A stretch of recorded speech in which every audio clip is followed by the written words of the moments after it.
मोर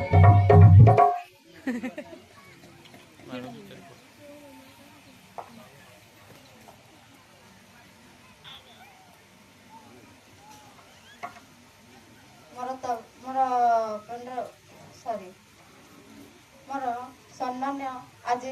संक्रांति उपलक्षे एवं मोर पांडा ग्राम सत्संग्रह उद्घाटन निमंते एवं मोर डिस्ट्रिक्ट आसी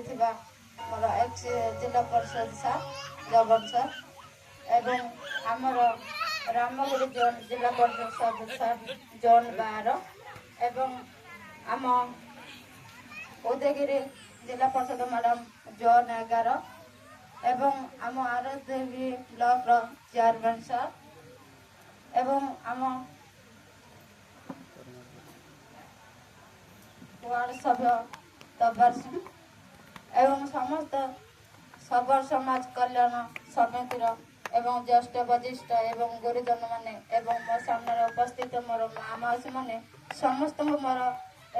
संक्रांति उपलक्षे मोर हृदय से मोर नमस्कार। जय जगन्नाथ। जय जगन्नाथ। जेहेतु मु किसी आज कहवाक चाहूँगी जे ए संक्रांति पणा संक्रांति उपलक्षे आमर छोट गाँ हेले कौन है ये आमर